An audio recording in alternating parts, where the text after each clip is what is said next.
Carmen Rodriguez was just a waitress at Manhattan's Plaza Hotel, 25 years old, raised in orphanages. The only thing she owned? A gold necklace she kept hidden under her uniform. Her mother's last gift before she died. That November night, Carmen was serving champagne to Duchess Victoria Van Buren, 80 years old, $750 million, one of the richest women in America. When Carmen leaned forward to pour, the necklace slipped out, a Colombian emerald surrounded by diamonds in a sun design. The Duchess's face went white. The champagne glass fell from her hands and shattered on the marble floor. Then she whispered words that changed everything. "Where did you get that necklace?" "It's impossible. You're dead. You've been dead for 25 years. Because that necklace was unique in the world." The Duchess had commissioned it from Cartier for her daughter Elena's 18th birthday. And Elena had disappeared 25 years ago in a car accident, along with her 3-year-old daughter, both presumed dead. But Carmen was standing right there. The lost granddaughter, the hidden heiress, and the truth about what really happened 25 years ago. It wasn't an accident. It was murder. Manhattan. The Plaza Hotel, the most exclusive restaurant in the city where dinner cost what an average salary earned. Carmen Rodriguez, 25 years old, waitress for 6 months, was serving Dom Perignon champagne to Duchess Victoria Van Buren, 80 years old with a fortune of $750 million. When Carmen leaned forward to serve, the necklace hidden under her uniform slipped out. A gold medallion with a Colombian emerald teardrop cut surrounded by diamonds in a design that resembled a sun. The Duchess paled. The glass fell from her hands, shattering on the marble. With a broken voice, she whispered, "Where did you get that necklace?" Carmen responded it was the only memory of her mother, who died when she was 3 years old. The Duchess burst into tears in front of all of Manhattan high society. "Elena, my daughter, you're the granddaughter I believed was dead." But the truth was even more shocking.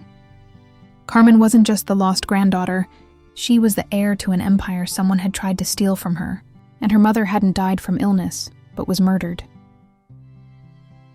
The Plaza Hotel in Manhattan shone like a jewel in the heart of Midtown.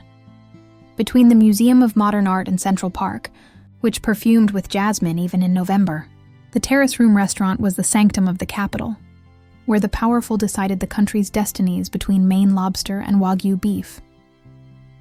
Carmen Rodriguez had worked there for 6 months, miraculously hired despite her lack of experience in luxury service, thanks to a recommendation whose origin she didn't know.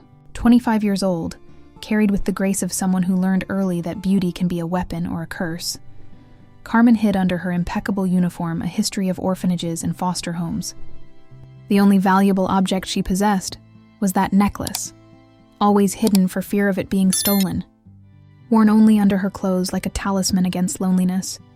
That November evening, the restaurant hosted the birthday of Duchess Victoria Van Buren, 80 years old and a fortune built on the textile empire of the late Duke and multiplied with brilliant investments that had made her one of the richest women in America. Silver hair gathered in a perfect bun, black Valentino dress that cost what an apartment in Brooklyn costs, diamonds that shone with every movement like shooting stars. Carmen moved among the tables with the precision of a ballet dancer. She had learned that invisibility was the first rule of perfect service. But when she approached the main table to serve the vintage champagne, something went wrong. An abrupt movement from the diner next to the Duchess made her lean more than necessary, and the necklace, usually well hidden under the buttoned shirt, slipped out as if it had a life of its own. The medallion caught the light from the crystal chandeliers, exploding in green and golden reflections. It was a masterpiece of goldsmithing, a 15-carat Colombian emerald teardrop cut, absolute purity, surrounded by 24 brilliant cut diamonds arranged in radial form. On the reverse side, invisible to everyone except those who knew it, an inscription in Latin, Amor Vincit, and a date, March 15, 1970. Time stopped in the exact moment when the Duchess's eyes landed on that jewel. The aristocratic color turned ashen. Her hands began to tremble violently. The baccarat crystal glass slipped from her white-gloved fingers, shattering into 1,000 pieces on the Carrara marble floor. Silence fell over the restaurant like a lead weight. The Duchess rose with automatic movements, her eyes fixed on the medallion as if hypnotized. She approached Carmen, who had remained petrified, ignorant of what was happening. With trembling hands, the elderly lady touched the jewel, turning it to see the inscription. A sob escaped her throat, followed by a heartbreaking cry that shocked everyone present. The Duchess Van Buren, known for her iron control and legendary composure, was crying like a child. The words she pronounced froze the blood in Carmen's veins and in all those present. The necklace was unique in the world. She had personally commissioned it from Cartier in 1995 as a gift for her daughter Elena's 18th birthday. The emerald came from the Muzo mine. She had bought it during a trip to Colombia with her husband. The diamonds had been extracted from a family tiara dating from 1800. It was a unique, unrepeatable piece. Valued at over $2.5 million, Elena Van Buren had disappeared in 1998 at 21 years old, along with her 3-year-old daughter, fruit of a relationship with a man the family had never accepted. The official version spoke of a car accident in the Adirondacks. Charred bodies unrecognizable. Identification through the vehicle's license plate. The Duchess had mourned for 25 years a daughter and granddaughter she believed dead. But Carmen was alive, standing before her, with the irrefutable proof of her identity around her neck. The medallion that Elena never took off, not even to sleep, that she had sworn to leave one day to her daughter. And now that daughter was there, raised in orphanages while her grandmother mourned her, serving champagne to those who should serve her. The DNA test was only a formality. The results arrived in 24 hours from the best private laboratory in New York, confirmed what the Duchess's heart had known immediately. Carmen was her granddaughter, the child she had desperately searched for during a quarter century. The Van Buren estate, overlooking Central Park, had remained unchanged since the day of Elena's disappearance. 5,000 square feet of history and luxury where each room narrated centuries of power. Elena's bedroom was an intact sanctuary, dresses still in the closet, perfumes on the vanity, even the book she was reading open on the nightstand at page 237. Carmen moved through those rooms as if in a dream, or perhaps a nightmare. Portraits of her mother everywhere, rebellious, with the same green eyes she saw every morning in the mirror. Photos of her as a child she didn't remember posing for, expensive toys she didn't remember possessing, an erased life that emerged like a submerged Atlantis. The Duchess told her the true story, seated in the salon with Sargent frescoes while the sunset sun tinted the Manhattan rooftops red. Elena had fallen in love with Michael Sullivan, an investigative journalist who was investigating illicit businesses of some families of Manhattan high society. She had met him at a party. She had fallen madly in love against the family's will, who considered him a gold digger. When Elena became pregnant, the scandal exploded. The Duke had threatened to disinherit her, but Elena had run away with Michael. They had secretly married. They had lived in a modest apartment in the Lower East Side, happy despite everything. Carmen had been born on March 15, 1998, the day of the grandparents' wedding anniversary, like a sign from destiny that sooner or later the family would reunite. But Michael had continued his investigations. He had gotten too close to uncomfortable truths. One December night, while returning from dinner, their car was hit by an unmarked van. The accident was catalogued as tragic destiny, but too many things didn't add up. The charred bodies in the car were never subjected to DNA tests out of respect for family grief. The family's attorney had managed everything with suspicious efficiency. The Duchess had always had doubts, but pain had paralyzed her. Only now, with Carmen before her, the pieces of the puzzle began to fit into a terrifying picture. Someone had wanted to eliminate Michael and Elena but had failed, or at least had partially failed. Carmen had survived, hidden who knows where for 25 years. Carmen listened with silent tears rolling down her cheeks. Her oldest memories were nebulous: a woman who sang, a jasmine perfume, hands that caressed her, then the void. The orphanage of the nuns in upstate New York, where she had been left one December night with only the necklace around her neck and a note. Her name is Carmen. She is 3 years old. Her mother has died. Please take care of her. The nuns had raised her with love but without resources. At 18, she had left for the world with a cardboard suitcase and much determination. She had done 1,000 jobs, always honest, always dignified, always with that necklace hidden as the only link to an unknown past. The announcement of Carmen Van Buren's discovery ran through Manhattan salons in a few hours. The lost granddaughter of the Duchess, the heir to an immense fortune, the girl raised in orphanages who discovered herself a princess. But not everyone was happy with her return. Roderick Van Buren, Elena's cousin, fiduciary administrator of the family fortune for 25 years, paled when he received the news. 60 years old, elegant as only Manhattan blue bloods know how to be, he had built his life on the certainty of being the only heir of the Duchess. He had managed the businesses with competence, multiplying the fortune, always correct, always efficient, but he had also made personal investments counting on that future inheritance. The first time Carmen met him in the salon of the Van Buren estate, she felt a shiver of unease. Roderick embraced her with apparent warmth, but his eyes remained cold as blades. He welcomed her to the family with perfect words, but the tone betrayed a poorly disguised tension. In the following days, strange incidents began to happen. The brakes of the BMW the Duchess had bought for Carmen mysteriously failed, saved only by quick reflexes that made her swerve into a wall instead of traffic. A gas leak in the apartment the Duchess had assigned her in the estate, discovered by miracle when Carmen returned earlier than expected.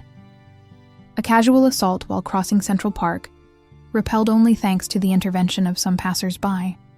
The Duchess, who wasn't born yesterday, discreetly hired a team of bodyguards to protect her granddaughter.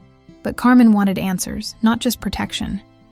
She began investigating the past, helped by a young lawyer, Alexander West, whom the Duchess had commissioned to review all documents from the time of Elena's disappearance. Alexander, 32 years old, son of an honest middle-class family, had the tenacity of a bloodhound when he smelled injustice. They spent entire nights in the archives reconstructing the story piece by piece. They found inconsistencies in police reports, witnesses never interrogated, evidence mysteriously disappeared. The decisive moment came when they found, hidden in a double bottom of Elena's desk, a USB drive.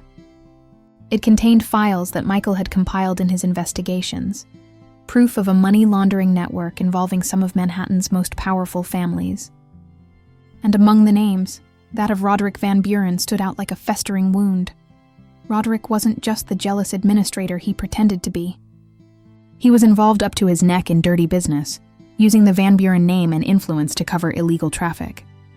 Michael had discovered everything, and was about to publish the investigation. His death and Elena's presumed death hadn't been accidents, but there was more. Among the files, an audio recording that froze the blood, Roderick's voice speaking with someone on the phone a few days before the accident. The journalist must disappear.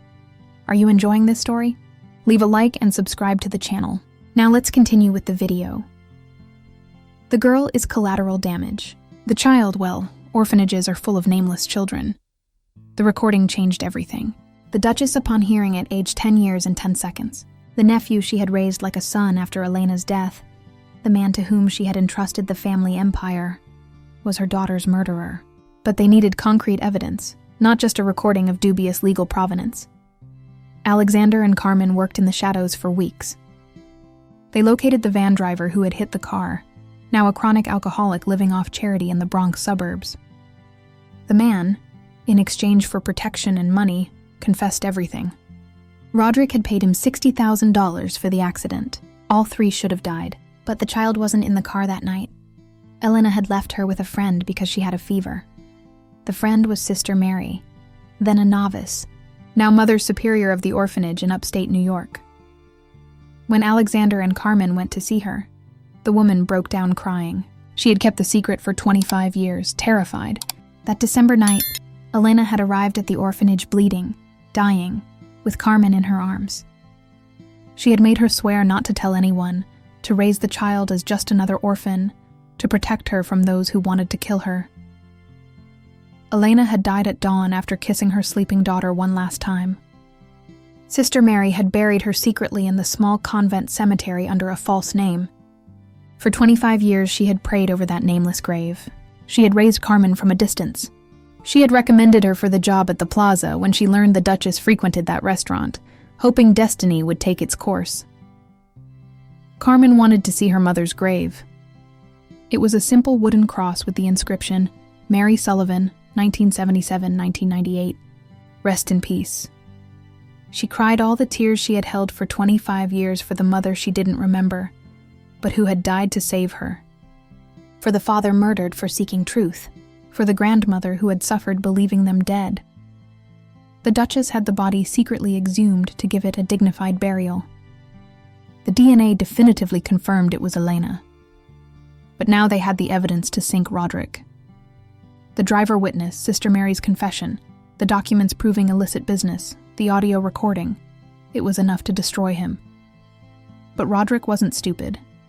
He had smelled danger and was preparing his escape. He had already transferred millions to offshore accounts, prepared false documents, reserved a private flight to Dubai, where there was no extradition. Only 24 hours remained before his departure, when Carmen decided to confront him. The trap was laid with surgical precision. The Duchess organized a family dinner at the Van Buren estate, officially to introduce Carmen to the inner circle of relatives.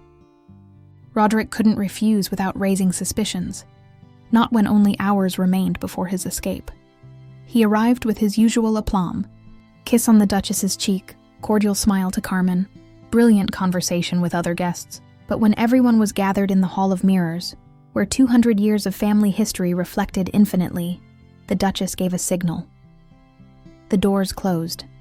The waiters revealed themselves as plainclothes FBI agents. The Manhattan District Attorney emerged from the shadows with an arrest warrant.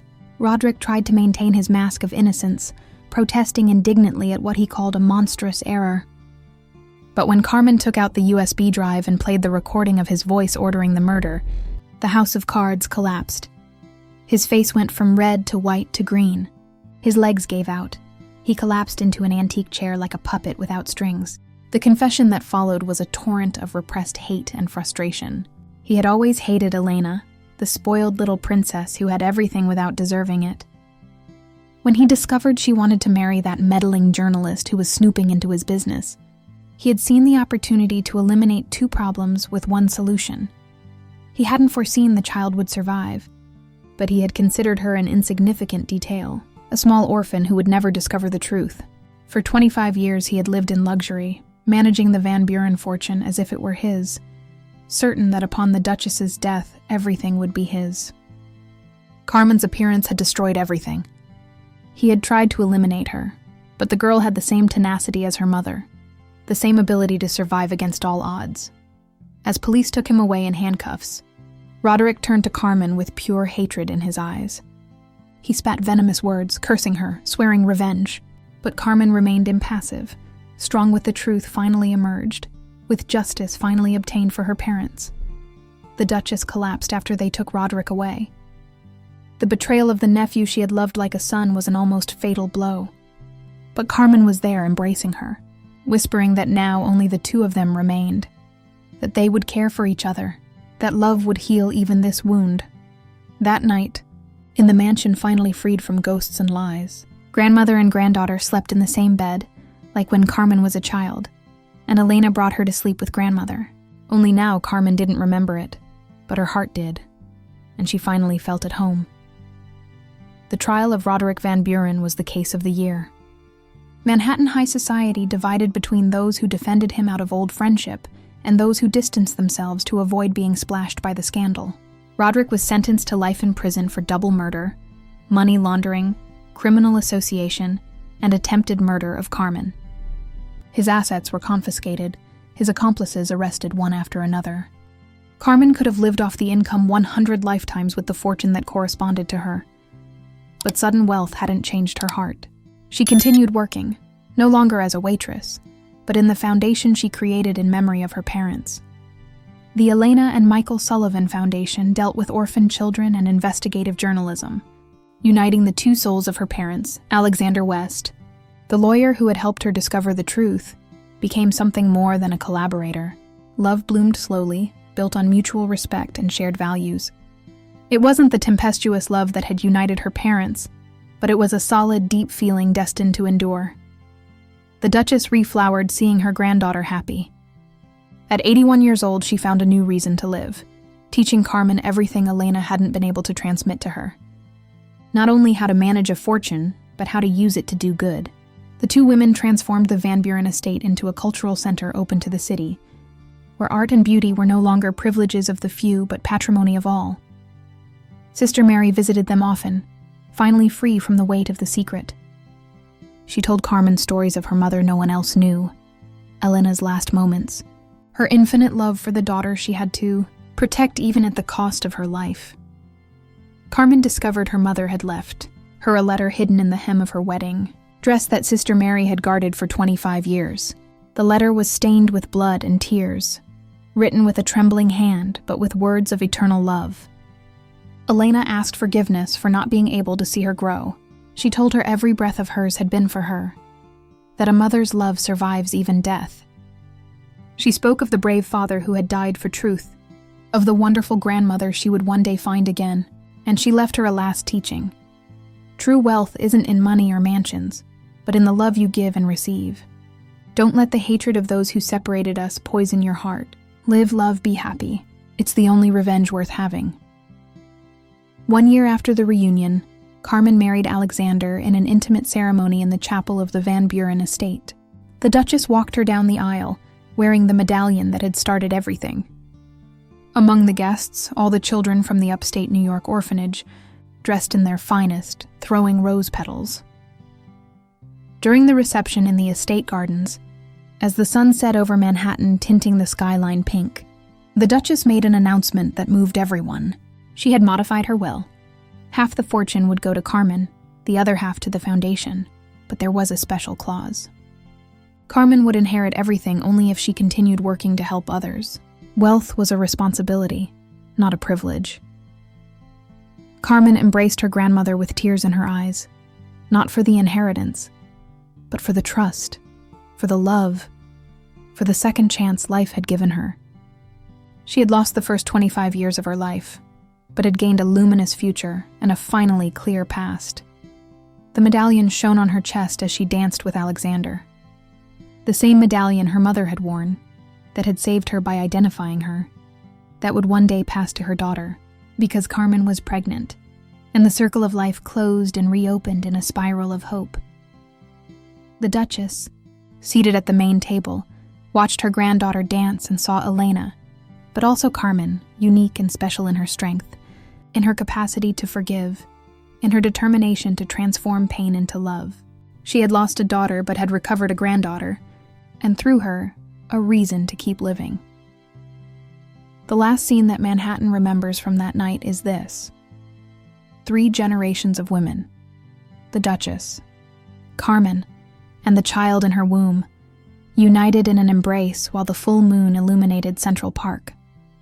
The medallion shone like a promise. Love always wins, even when it seems lost, even when evil tries to destroy it, even when 25 years must pass for truth to emerge.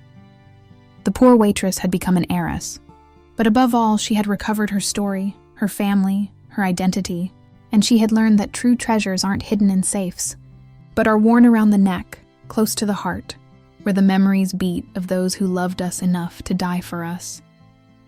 The Plaza Hotel placed a golden plaque at the exact point where the Duchess had recognized the medallion. Here, on November 11th, 2023, love conquered death, truth conquered lies, and a family reunited after 25 years. May it serve as inspiration to those who have lost hope. Miracles happen for those who keep believing. And Carmen kept believing every day, as she built an empire of good on the ashes of evil, as she loved with the strength of one who has been loved beyond death, as she lived the life her parents had sacrificed theirs to give her. The medallion wasn't just a jewel. It was a pledge of eternal love, a promise fulfilled, a story that had found its happy ending after a quarter-century of tears. Like if you believe truth always emerges, even after 25 years. Comment with the moment that impacted you most. Share with those who need to know that love survives even death. Subscribe for more stories that prove how destiny knows how to weave impossible plots to reunite those who belong together.